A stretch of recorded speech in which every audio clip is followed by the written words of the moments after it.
I think that's what makes Portugal, and North Portugal specifically, unique from all those other places. How can you compare US and Portugal then? You would probably save money moving to Portugal from some other place. Home, almost impossible. But that is possible here. The government's going to get their money somehow. Europe in general is more balanced. Cost of food is very agreeable. Does your wife cook this yet? No, it takes a lot of time. And I've got the secret, but I'm not going to share it on camera. Also, very safe country. If Americans are allowed here to get the mortgages, Be able to sit up here and maybe have a cup of coffee. how did you feel? What was your experience in working with financing with banks here? I mean, looks like it's heaven.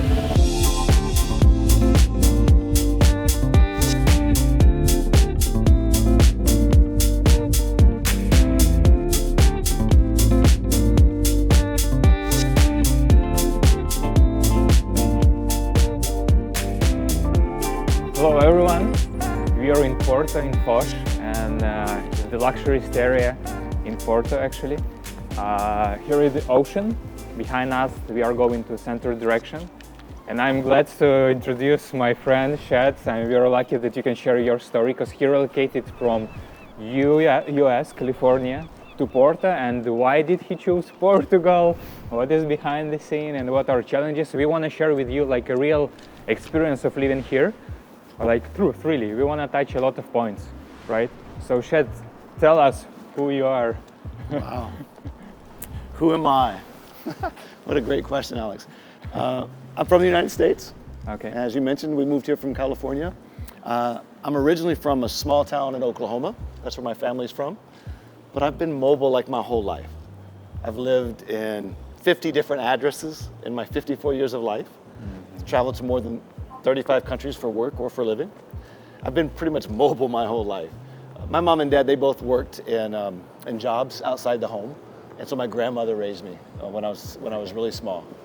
And I remember my first trip out of the country was when my stepfather went to Germany for business. And they took me with them, and that was my first trip out of the country. And I loved Germany, even as a kid. Went to school there. And so just, yeah, kind of, Europe always kind of felt like a second home for me. My wife and I were both in the Air Force. That's where we met 35 years ago. And we always, we were only in Germany. We met and married in Germany. Our son was born in Germany. And we always wanted to spend another chapter outside the US. And yeah, during COVID, we decided now's the time. I think we just really wanted to kind of get out after being locked in for so long. And some friends invited us to come visit them here in Portugal. And we fell in love with it the moment we got off the plane. May I ask you something? Yeah. Is it true that a lot of Americans, that they are just living inside the country and they're not traveling a lot, or just traveling between states? I read it somewhere, or maybe it's just myth, you know? I don't know. That sounds like a real like broad sort of thing. There's a lot of people in the U.S. Right. I don't know. That's not my story for sure. I've traveled since the beginning. Okay. But I do have family members that have like spent most of their life in one place. So I would say there's truth to that for sure. Whether it's a majority, probably not. That was probably more true when I was young, but I find that today people are jumping on planes and going places all the time. Yeah. Yeah. It's just interesting from your experience, because I mean, your circle of influence or friends, family in US. Yeah. So, did you consider other countries? We did. So right before the pandemic, we actually visited Spain with our kids. We went to Bilbao, San Sebastian, and my wife and I stayed an extra long period in the Rioja Valley, the wine region.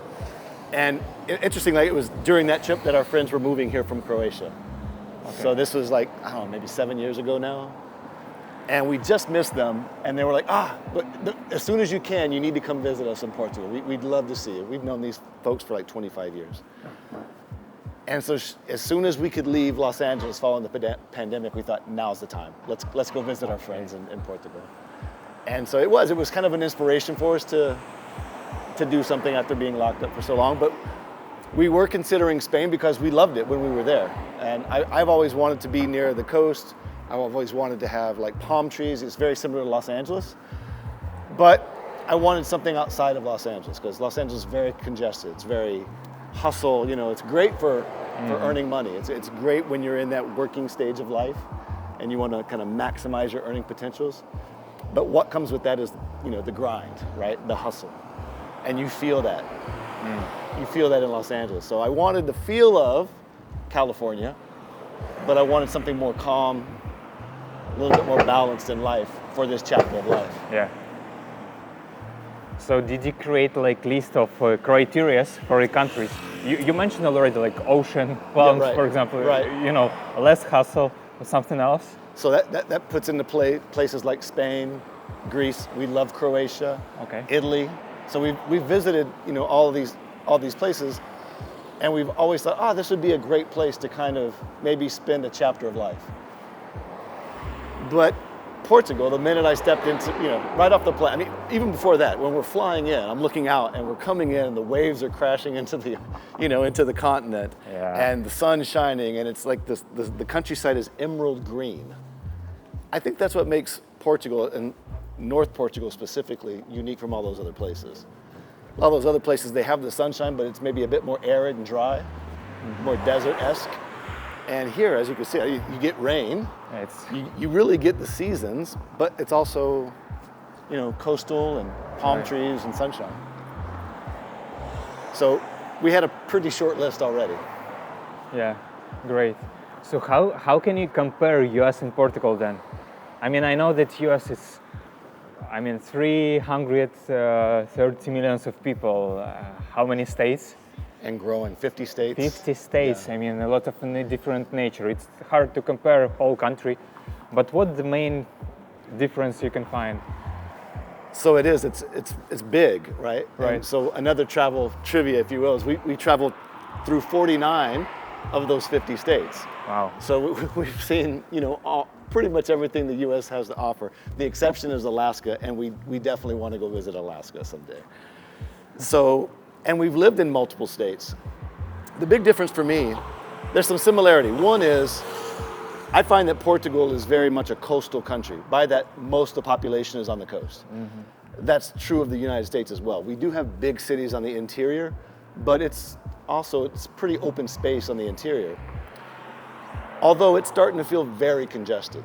The highways are always very busy. The cities are very busy and congested. Housing is a big problem. Healthcare, though, we have a good healthcare system. Right. Dollar for dollar, we spend more. We actually spend twice the next country in the rankings. We spend the most of any other country per individual for healthcare, but we're way at the bottom in terms of the quality of that healthcare. Oh wow. And life longevity. Yeah, it's like this. That makes no sense, right? So there are some big differences between the two countries like this, and how the population is concentrated and congested, and also just some quality of life differences, like healthcare, for example. Okay. The U.S. is an amazing place. There's so many different geographies. There's mountains and deserts, and there's ocean. There's economic opportunity. I've never. Sorry. Yeah, no, sorry. Yeah, so there's some differences, but there's also similarities. I see the same here, but in a different scale. Right. And then a different, I guess, lifestyle. Europe in general is more balanced in terms of quality of life. Right. There's still economic opportunity. There's still, motivation to excel, but there's more of a communal fear here. It's not as individualistic, perhaps, as we might be in the United States sometimes. We are hiding from the rain. It's Porto, and there is no snow. From my last 2 years of experience, I don't know. We need to ask some Portuguese guy. Well, no snow. I can assure you that. No snow. But it's January now, and sometimes it's raining. But I think it's plus 12 or 13. So do you like this? I do. It makes everything green, right? And it brings out the flowers in March and April. Yeah. So a little rain is good. So let's continue your story. Okay, you decide. You're moving, right? Yes. So how much time it takes to finish all your stuff in US and start finding to relocation? In your case. For us, it went pretty quick. We visited first in May. We Right. went back in September, and we started the visa process right away. And that took a few months. We actually received it before December, which I understand was very quick. We used an immigration attorney out of Lisbon, though, and I know that some people will try to do that process on their own. We started down that route and found it to be very difficult. Not so much that the information was available, but there is a lot of information available. But it's not always relevant to every person's situation. Yeah. You know, things like your income levels, your work status. You know, they even do background checks on folks for the immigration process.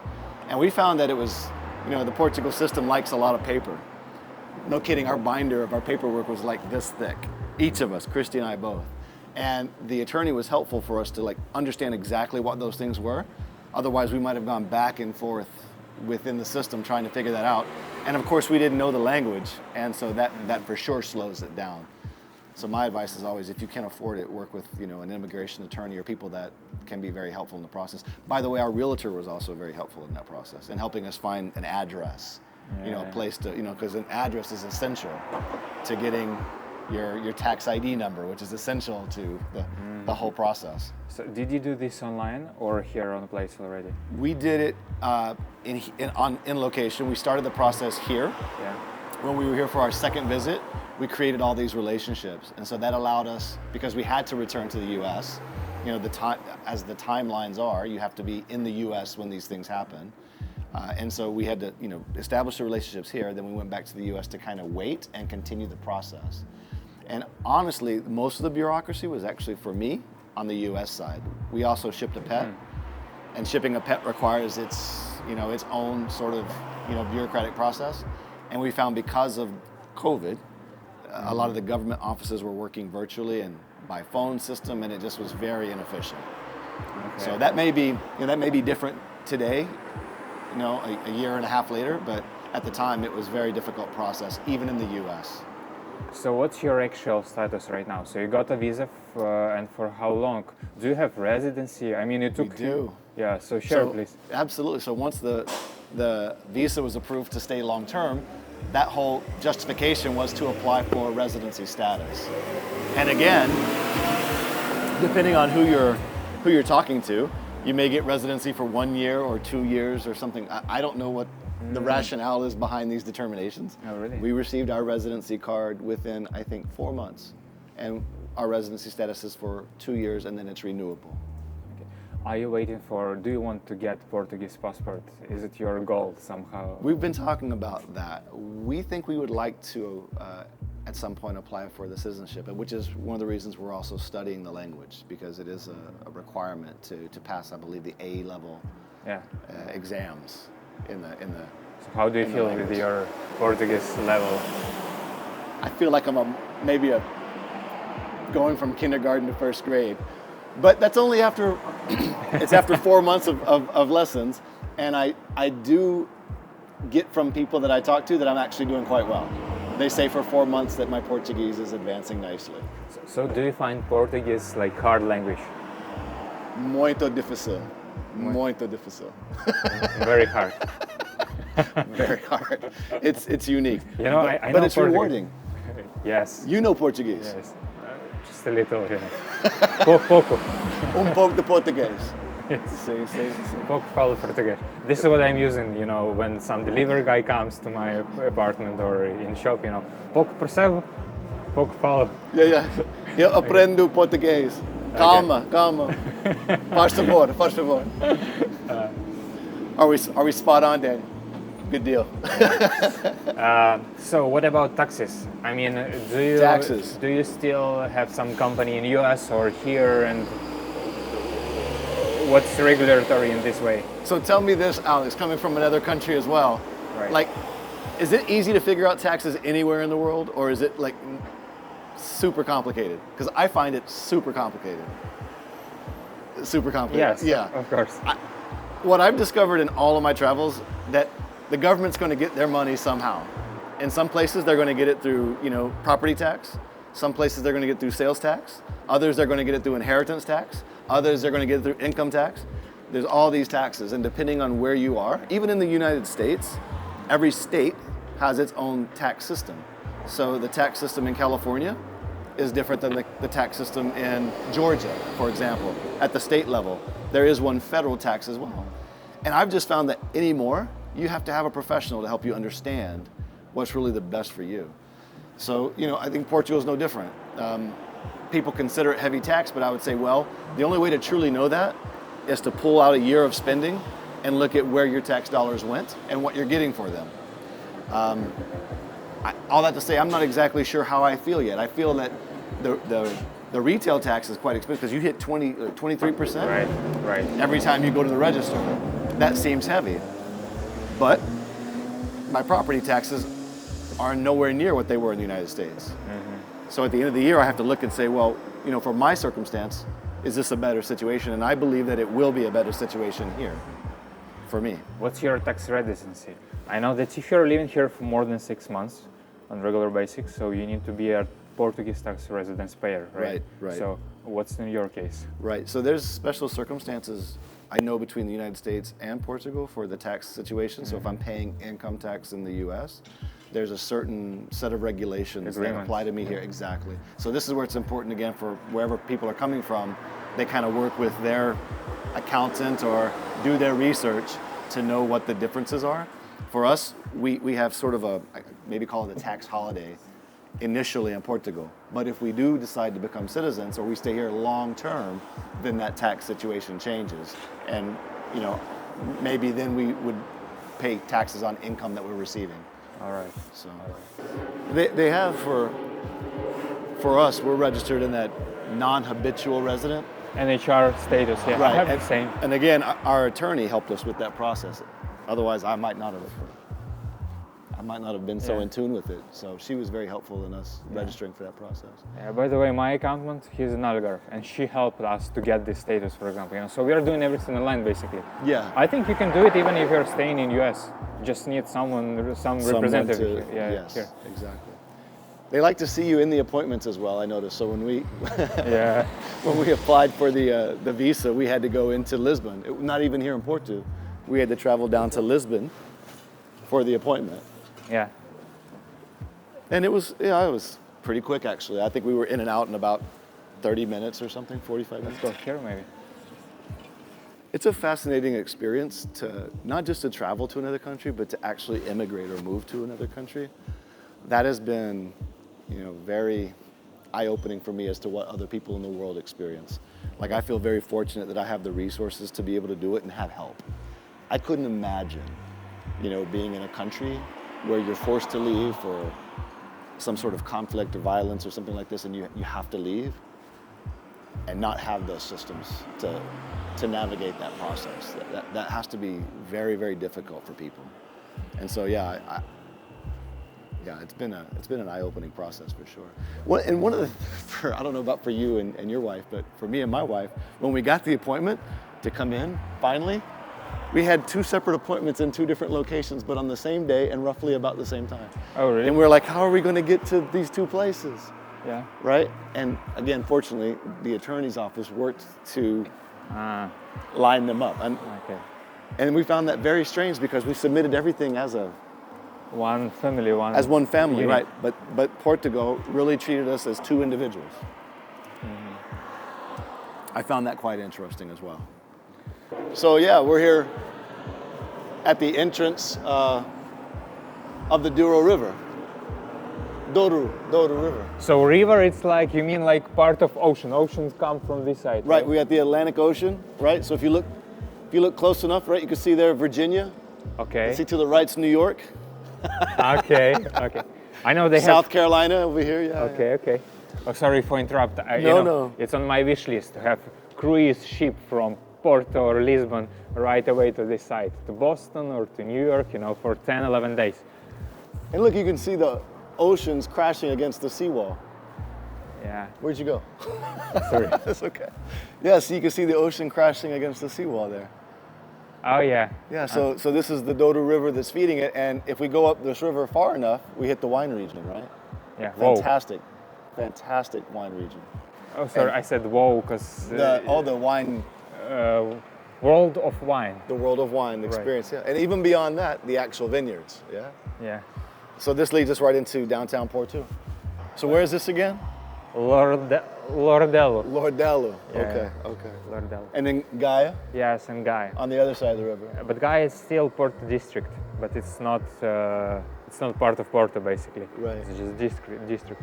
So this river itself is part of the charm of the city, right? So all along this side, Yeah. when we get a little closer, we get to the UNESCO Heritage Site. But this is one of the things I love about Porto, because you have some of this traditional, colorful housing, right? That's it's a bit older, and these stone walls, Right. and you see these amazing churches scattered all throughout, and then you have this amazing high-rise, Yeah. and it's more modern. And for me, this collision is actually really interesting. When it's done really well, there's no other place like it. Yeah. So I love this. So what about community?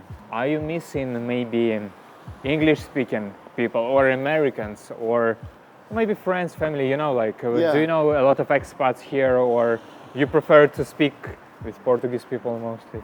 So we moved here not to be in an expat community or in Little Okay. America or something like this. We wanted to live in the Portuguese community. And so we intentionally didn't look at properties that were behind resort gates and this sort of thing, which you can find. There are these types of properties in the country, but that wasn't what the experience we wanted. We have met other expats. We've met them through our real estate agent, through our church, out having dinner. You hear people talking in English all the time. So English is pretty much everywhere. It's more in the city than where we live. Where we live, it's a bit more rare to hear people speaking English. You're more likely to hear them speaking French or German or, for sure Portuguese. Right. But I do miss our kids. I miss our family. I would love for them to be here with us, but it's a different life stage for them. And yet Chrissy and I were, super excited about living a chapter of our life back where our story began in Europe. So How do you feel that if you don't know Portuguese at all, can you survive here? absolutely. Yeah, I have no doubt that if you didn't even want to learn the language, that you would be able to survive. But I think you'd be missing out on the best part. Yeah. When I go to a store, particularly outside the city, and I even try, and it can be pretty broken sometimes, right? Yeah. It's not always pretty. I know. But immediately, almost in 100% of the cases, that person will get a big smile on their face, and they're like, let me just speak English for you, if it's easier.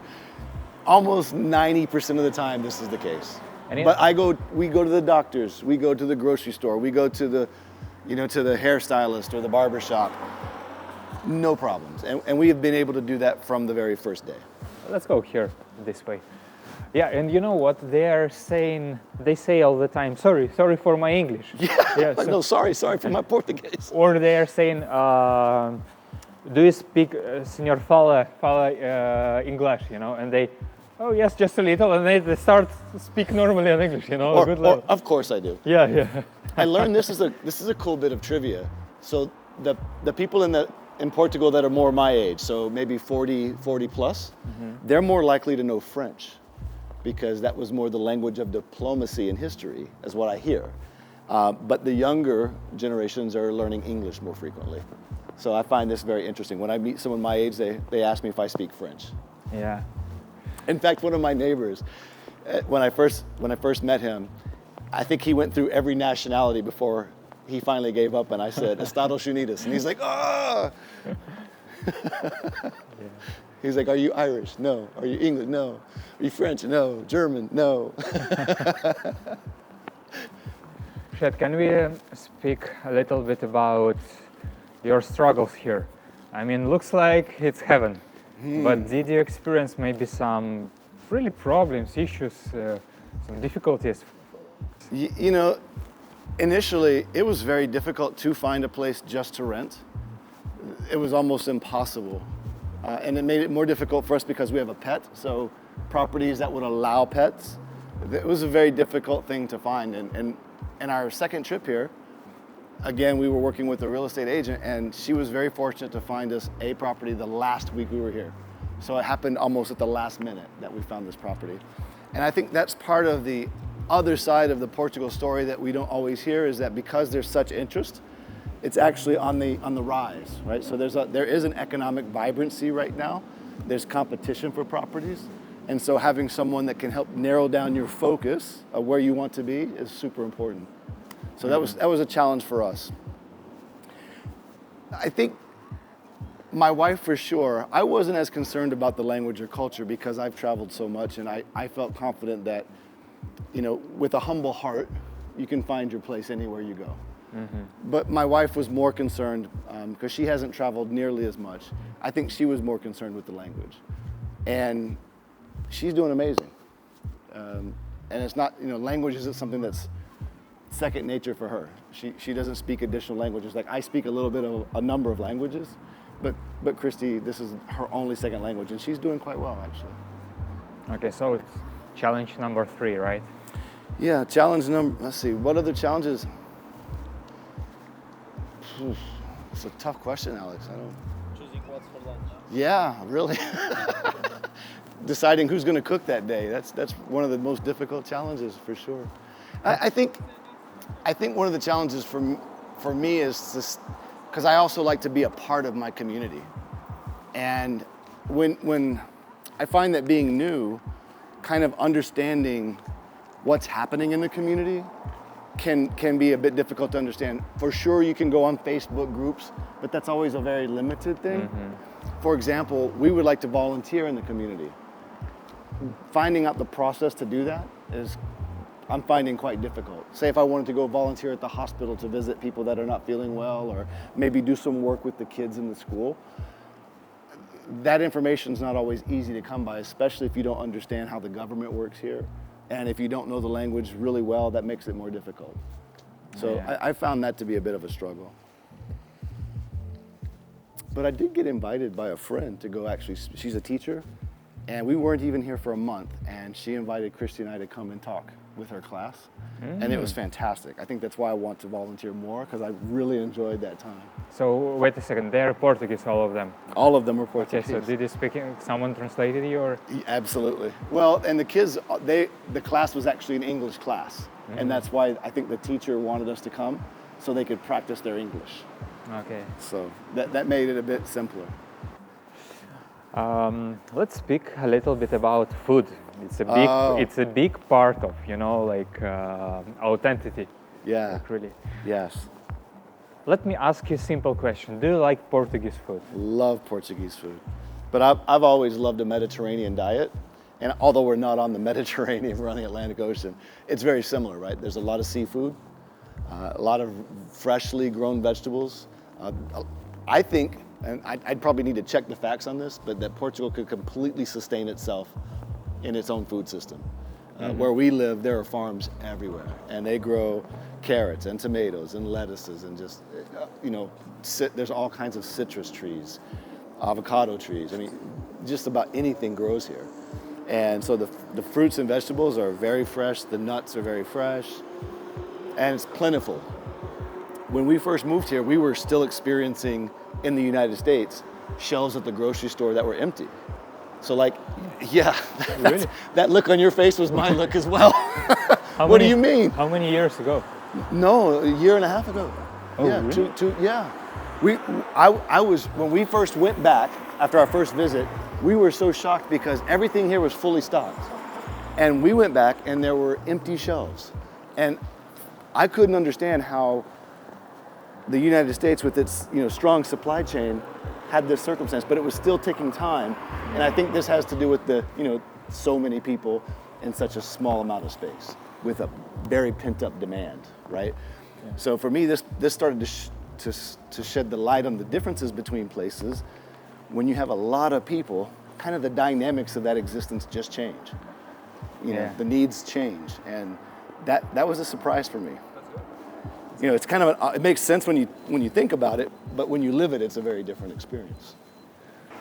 Okay, so let's come back a little bit to your top 5 favorite Portuguese dishes. Okay. If you can name them even on Portuguese language. Okay, in the Portuguese language. Right. Okay. Com português palavras. What is it? Portuguese words, palavras. Palavras. With Portuguese words. Ah, okay, Com okay. português palavras. I thought it's the name of the dish. Okay. Should I count down from 5 to 1? Right. Okay, and it can't be vinho. It can't be vinho branco, vinho.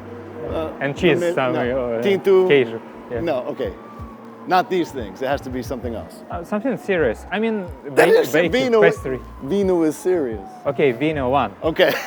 Just name. Okay. Porto vino. Vino tinto. Okay.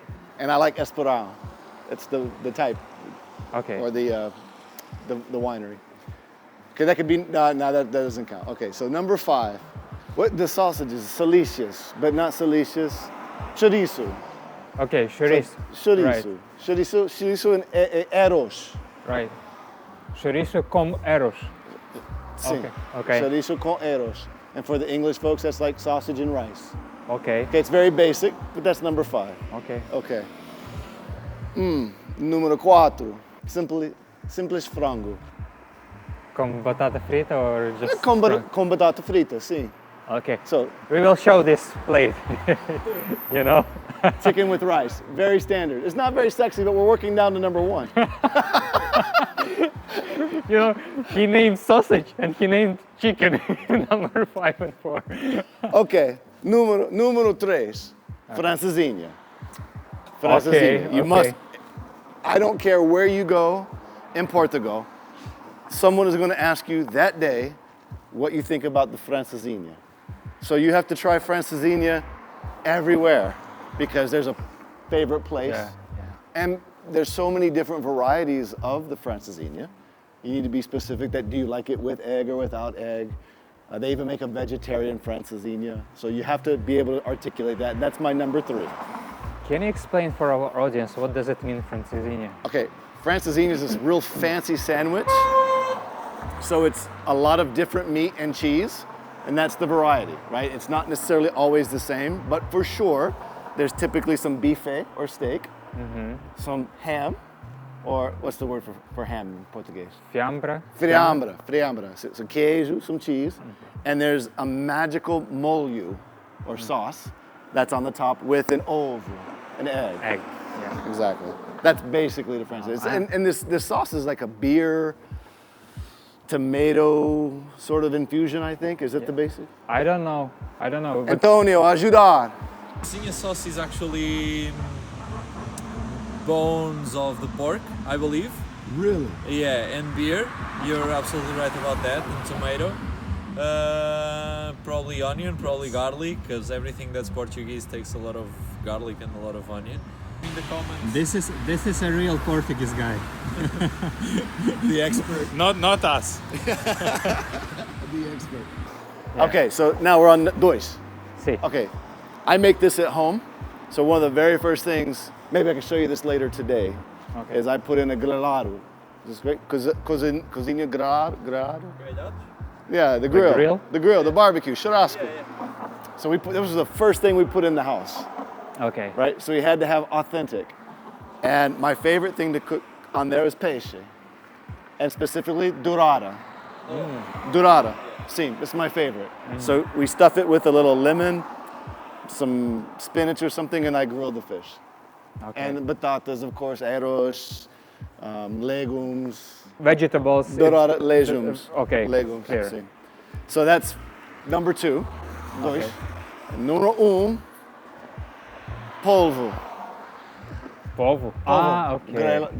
Grilled polvo. Okay. Octopus. Okay. That's my favorite in a restaurant. And I understand that's very difficult to make. And I've got the secret, but I'm not going to share it on camera. But send me a direct message and I might. And that's the best thing to order out because they are experts at grilling polvo, the Portuguese people.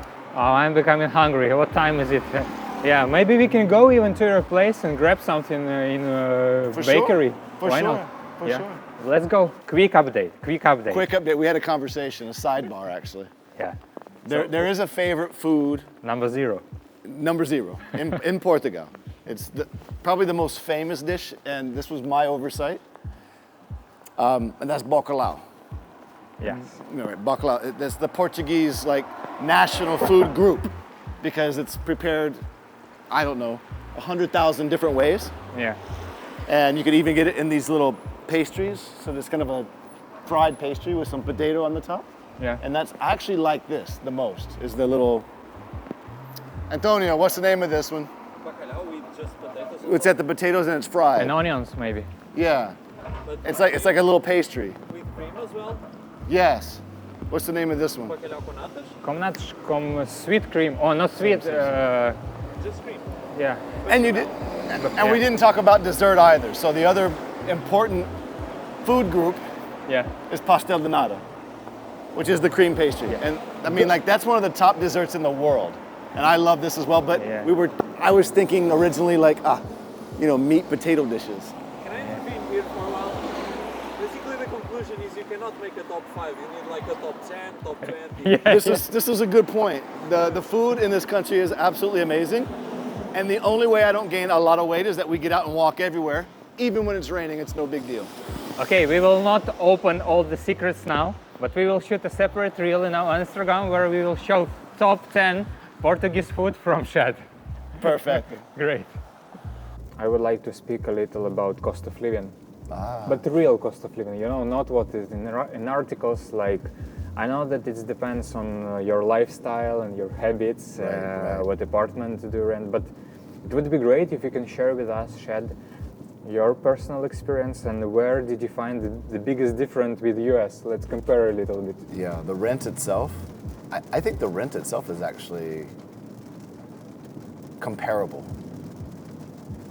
And again, depending on where you might move from in the United States to rent a home, it would be very difficult to find something on the coast looking at the ocean for $3,000 to $5,000 in the United States. That would be be very difficult, especially for a single sort of home, right? Maybe an apartment, but a home, almost impossible. But that is possible here. The cost of food for me is, again, you can be very frugal and save a tremendous amount of money. I would love us to go into the Continente or the Pingo Doce or the Auchan or any of these amazing grocery stores here. And the cost of food is very agreeable. It doesn't feel like you're being extorted. And yet you can spend as much as you want. There are luxury items. You can spend a lot of money, or you can really live on a tight budget here, but live well. For example, you can buy a bottle of wine, good wine, for 3, 5, 10 euros. You don't have to spend $50 for a good bottle of wine here. That's very accessible for people. Bottle of water, for example. I could spend $6 for a liter and a half of bottled water, sparkling water. Right. Here I can for 42 cents Okay. at the Lidl. So there's a massive difference in the food prices for me, and Portugal is very reasonable.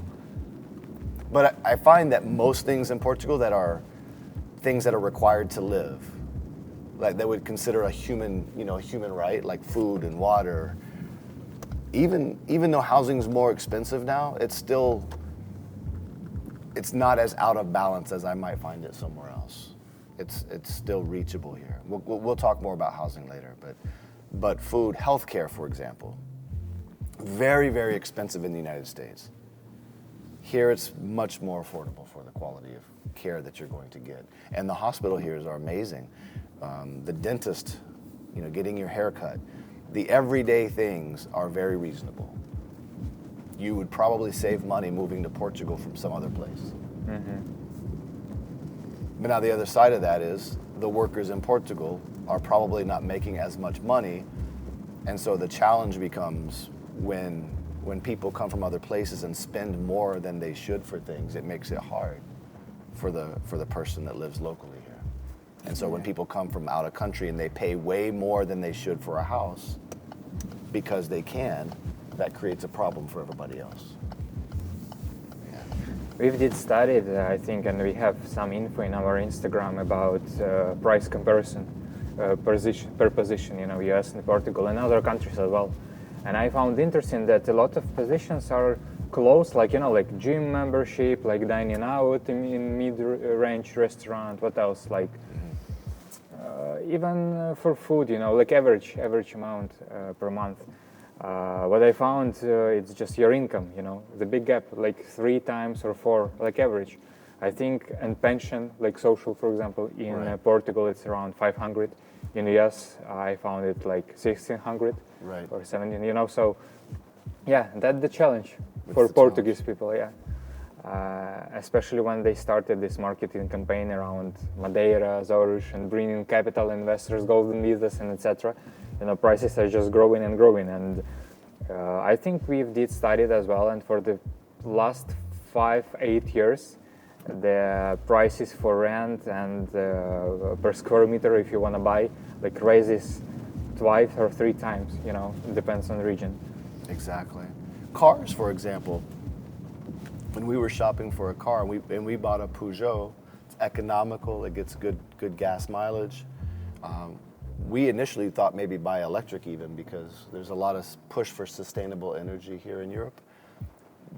But where we were living, it wasn't wired in the garage for it. So the dealer was, you might want to consider gas, and especially if you're going to travel. As I look back now, because our new home has the capacity, my next car would perhaps be electric, because it's much more environmentally accessible now. You don't have to have gas to travel. There's a lot of electric charging stations, for example. I noticed in buying a car, though, buying something like this, which I would consider this like a commuter car, right? This is a good car for people that are going back and forth a lot. It was not so expensive.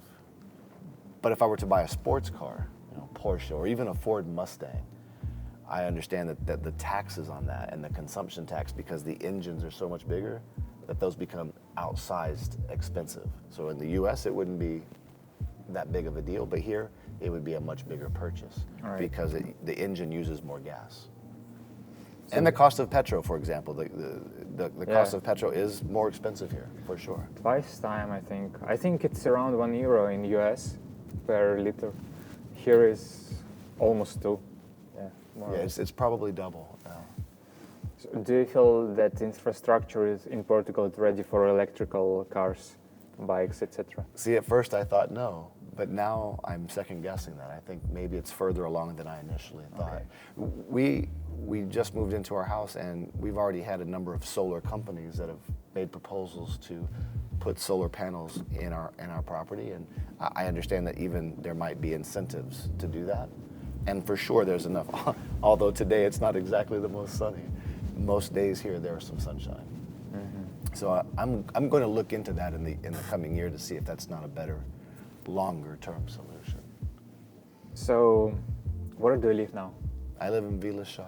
It's just north of the city of Porto.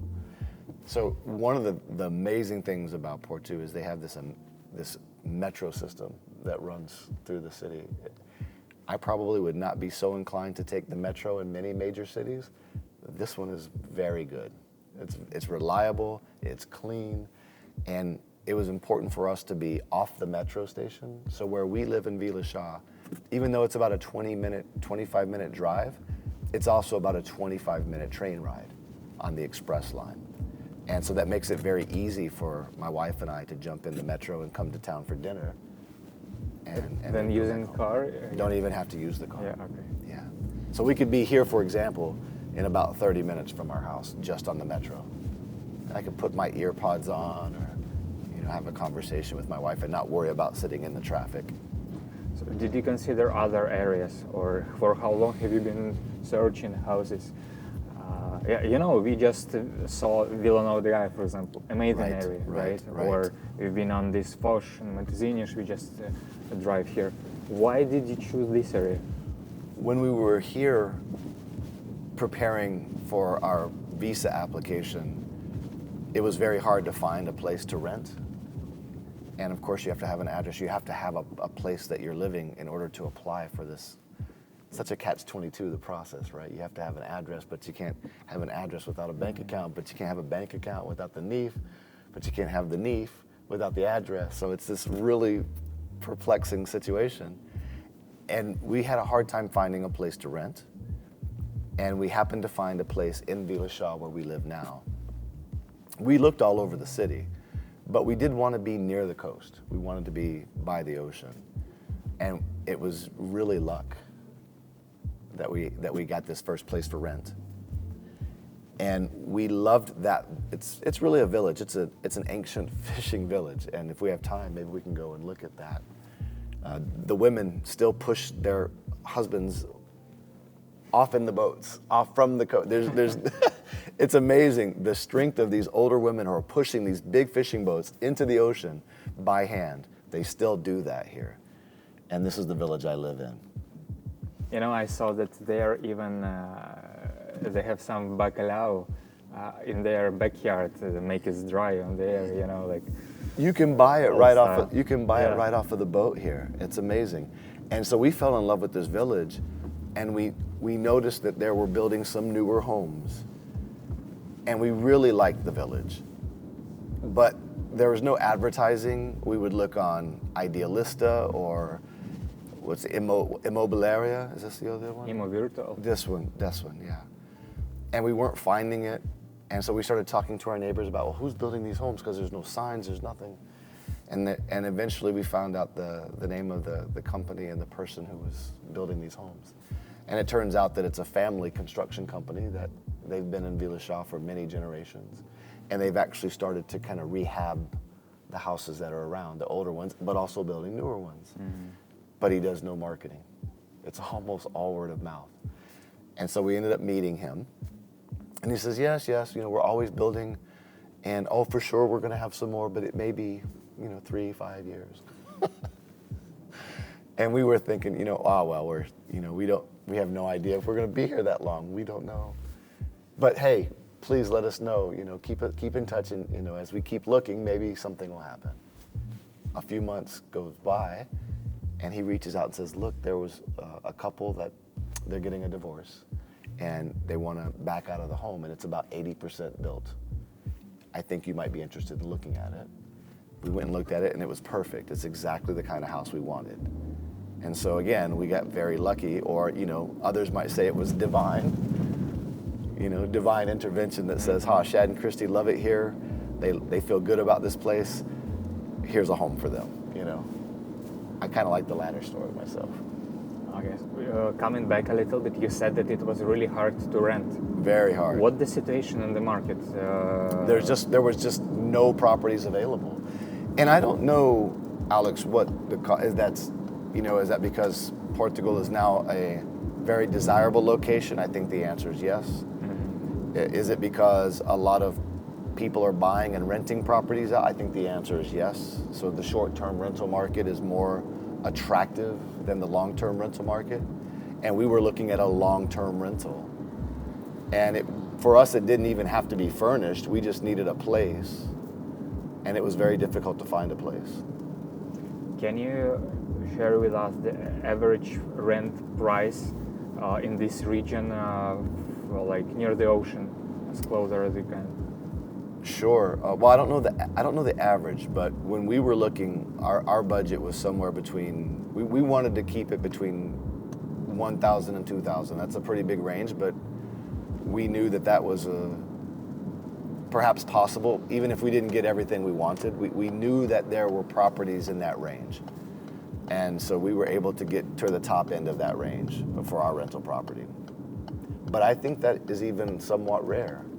Again, it's rare to find rental properties for long-term rental.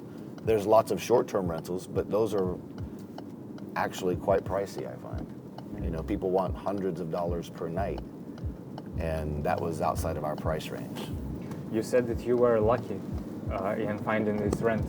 Right. Why? I mean, it's just appeared in advertisement, or how did you find it? Our real estate agent found it. It was listed very quickly, and then it took us almost a week to actually get the meeting, and we had a deadline. We were actually flying back out of country, and we needed an address. Mm-hmm. We needed a place to live for the process, and in the end, I was almost happy just to rent any place, just so we would have an address. And so the realtor found this property through another realtor connection of hers, and it was an owner who has multiple properties, and he had never rented it before. And he was exploring the idea. So he put it on market, and he wasn't necessarily even going to rent it. And we were very fortunate that we arranged a meeting, and we connected. Again, I think because I even said bom dia in Portuguese, it was helpful, right? And because I wasn't I wasn't using a lot of Portuguese in the moment, but again, I took an interest in him and why he wanted to rent it, and it was very much a sharing of our stories, and we had a connection. And even then, it took him a few weeks to agree. So we left without 100% agreement, but in the end, it was perfect. And we're still friends with the original landlord.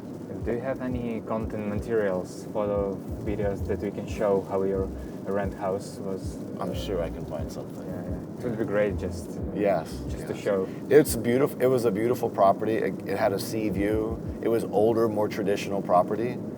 So my house now is a bit more modern. His is more traditional. But it was everything we wanted. It was coastal. It had the nice grill outside. So we spent a lot of time sitting out on the balcony, looking at the ocean, grilling out our dinner almost every night, going for morning walks on the beach. And these are things that just become part of our daily rhythm now. How did you feel about having a renting house near the ocean? I mean, can you say some pros and cons about living near the ocean? Or especially, what the year of this house? So I'll tell you this much. The only other time I lived this close to the ocean was when I first moved to Los Angeles. And my wife was working at the airport at Los Angeles International. She was working with the airlines. And I was driving into Hollywood for work. But I wanted to be on the coast. We weren't exactly on the coast. We were maybe a mile. So that's close in Los Angeles. And we were living in a studio, not even a one bedroom, a studio flat in a nice new apartment, and it was like $3,500 a month, $3,500 US dollars a month. And it was no space at all, no view. We had a shared swimming pool, which was nice. And we had a gym, but that was extra. So we couldn't afford this in the US. It's not something I would want to spend that kind of money on. And for here, it was possible. And so it was a dream. It really was a dream come true for us. We always wanted to spend, even if it wasn't the rest of our life, a chapter of life, experiencing what it would be like to live on the coast, to wake up and go put your feet in the ocean, to walk along the ocean. And here, in the summertime, the beach, there's so many people, and yet there's still room to stretch. This time of year, it's completely quiet. It's so peaceful, and that's very hard to find in other places. You see, rainbow. The rainbow. In just a few minutes, the weather changed completely. This is Portugal, really. This is what I experienced. Heavy rain, then like that, sunny. And the difference in the road, right? So the autostrada, it's perfect. Quiet, But any cons? So it's quite windy sometimes, and when it rains and the ocean is angry, sand can blow. The windows, you have to clean the windows if you want, to keep the view very nice. Yeah. Metal can rust. So, it's definitely, it's not all rainbows on the coast. There's a little bit more maintenance that goes into keeping your house. Yeah. This is something I discovered. I wasn't expecting that so much, but that's common sense. I should have known that. In the summertime, for about 1 month, maybe a month and a half, because everybody else wants to be at the ocean, usually July, August, the streets are packed. Okay. I pretty much try to stay home and just go for walks because it's very crowded at the beach just for that month. I know that. Alex, look at this rainbow. It's right here. It's just amazing. It's just amazing. It's hitting the road we're driving on. This is amazing. Wow. You're like going through this rainbow right now. Antonio, are you getting this? Yeah. We're going under the rainbow to the house. That's a sign. That's a sign, absolutely. Wow. The last time I saw a rainbow like this, we started a new business in Albuquerque. It was very successful. And you see, it's raining. And now it's raining. I know that in some houses, especially in rent, They are not using like gas heating, central heating systems in houses. I don't know about new construction. Maybe you can share about your house. I will. But did you use fireplace in your rent apartment? I did. Let me tell you about Portugal efficiency and Via Verde. Let me start with that. Okay, so we just went through this little toll. Right. This is amazing. Now we have toll readers in the United States, but what's special about this one is I can also pay for my gas. It also pays for my parking. It has an app, so when we were back in the city, I didn't have to go to the meter. I just went to the app and said, I'm here. I've never seen that anywhere else. This is the most fantastic, efficient thing that I've ever seen. Yeah, and you control everything in your app. In the app. And it's just charged one time a month. Exactly, and I get the detailed summary, so if there's any discrepancy, I can take care of it right there. No, it's fantastic.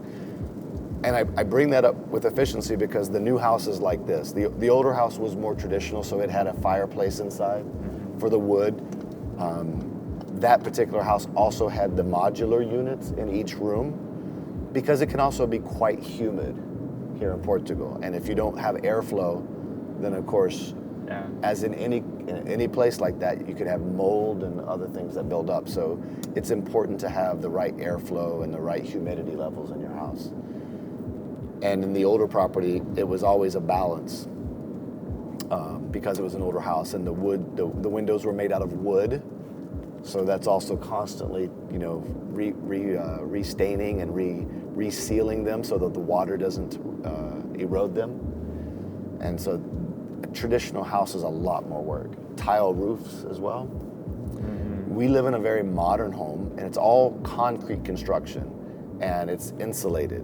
So we have an A++ rating in our home, and that was before we added the air conditioning units upstairs and downstairs to help regulate the humidity. So we have a very good efficiency rating in the new property. Do you feel a big difference with the utility bills with renting a new house?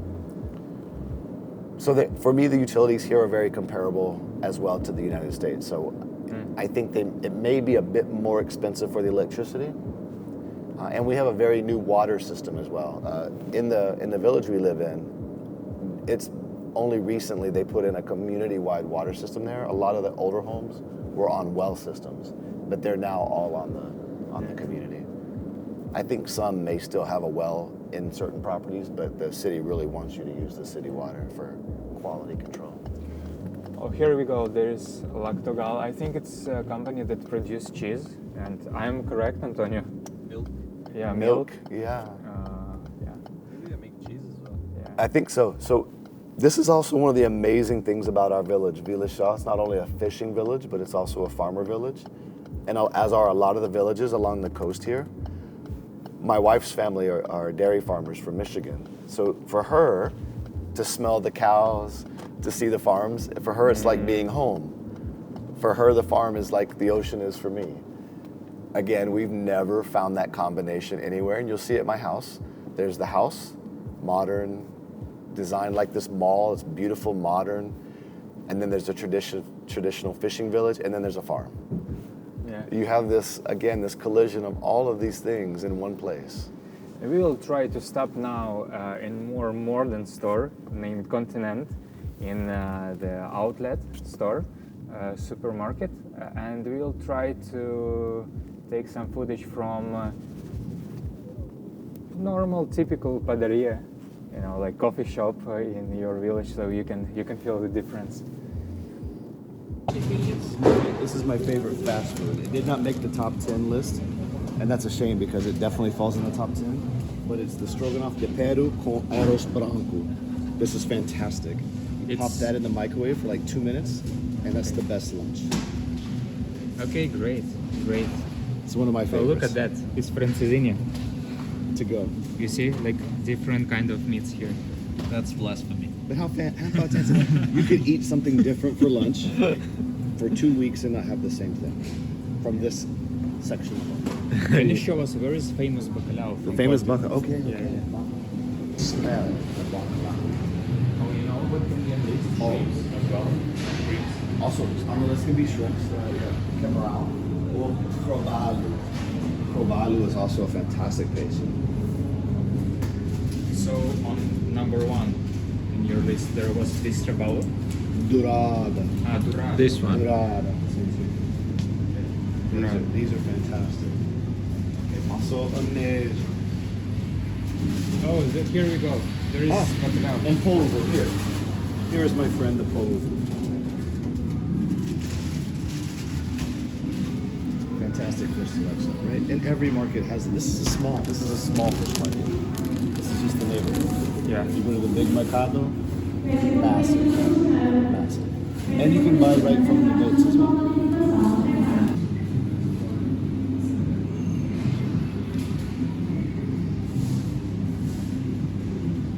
Have you cooked this? Has your wife cooked this yet? No, it takes a lot of time. As I know, you need to put it in water for 2 or 3 days. Then it's growing up. After that, it's taking the salt from the fish. And after that, you can mix with potatoes, bake it, or even mix with chips, onions. That's it. Yeah, fantastic. I've heard also you can do like tomatoes, peppers, olives. It's also a nice way to do it as well. It's different. Yeah.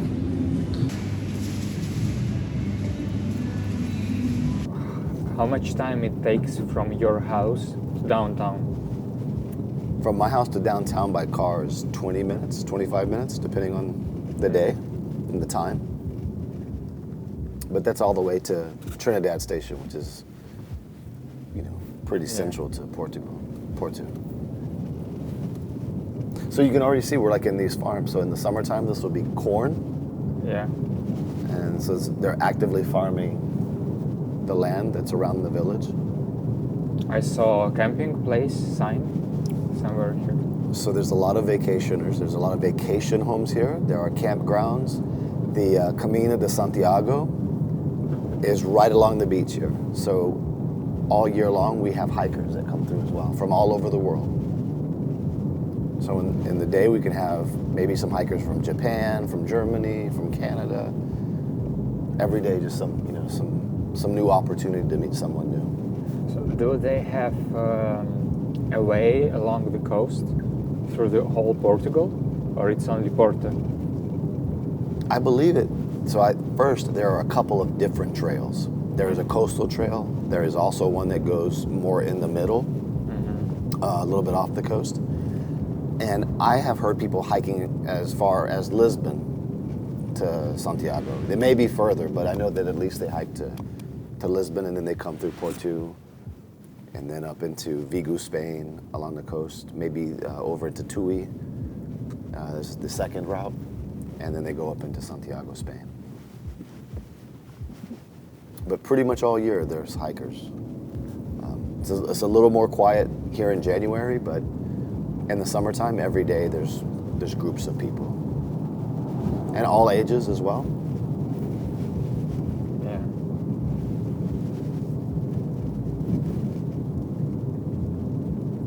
Yeah, nice options, possibilities for investors to build their Airbnb, right? Oh, exactly. When you have people hiking through like that all year round, it's very much a rental opportunity for people. Because not everyone wants to stay at a hostel, right? So do you want us to show Pasteleria and come closer? We will. We'll go to the Pasteleria and then we'll come back into the neighborhood. Yeah. You know what's really cool, Alex, about even this village that's small? I have a hardware store. I have a mercado. I have 2 or 3 cafes, 3 or 4 restaurants, maybe more than 4 or 5 restaurants, actually. And Christy and I have made a commitment that this year we're going to stop in every one of the businesses and buy something. And we're going to eat in every one of the restaurants. So when people visit us and they ask us when we drive by them, they say, what do you think about this place? We'll be able to speak from first-hand experience. Nice. So let's go get a pastel de nata.